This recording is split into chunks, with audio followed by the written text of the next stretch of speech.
Alamin ang latest weather update ngayon dito sa Sir Aris Official Weather News Today. Ating latest satellite images na halos buong bansa ay maninipis na kaulapan lamang ang ating naobserbahan. So nangangahulugan na yung easterlies o yung mainit na hangin galing sa karakatang Pasipiko ang umiiral sa buong Pilipinas.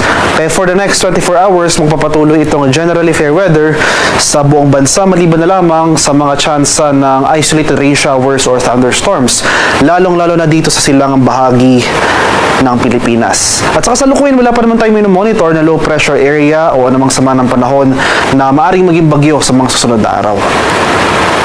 At para naman sa magiging lagay ng ating panahon ngayong araw dito sa Luzon. So for Metro Manila and the rest of Luzon, magpapatuloy itong generally maaliwalas sa panahon ngayong araw. Bagyo maulap hanggang sa maulap na papawirin.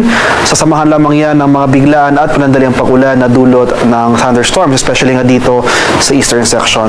Maximum temperature forecast para sa luwag ngayong araw, posibleng umabot ng 32 degrees Celsius. 34 degrees sa Tuguegarao at 23 degrees Celsius sa Baguio City. Maximum temperature forecast for Metro Manila, posibleng umabot ng 32 degrees Celsius. 30 degrees sa Tagaytay at 32 degrees Celsius sa area ng Legazpi.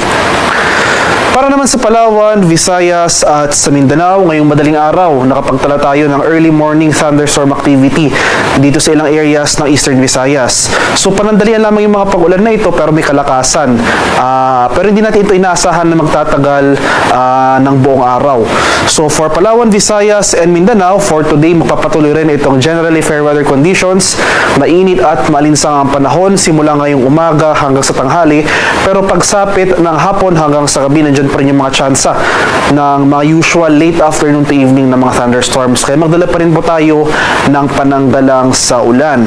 Maximum temperature forecast para sa Kalayaan Islands ngayong araw, posibleng umabot ng 31 degrees Celsius. 32 degrees sa Puerto Princesa, 32 degrees Celsius sa Iloilo, 31 degrees sa Cebu at 32 degrees sa Tacloban City. Maximum temperature forecast for Cagayan de Oro ngayong araw, posibleng umabot ng 31 degrees Celsius. 33 degrees sa Davao at 34 degrees Celsius sa bahagi ng Zamboanga.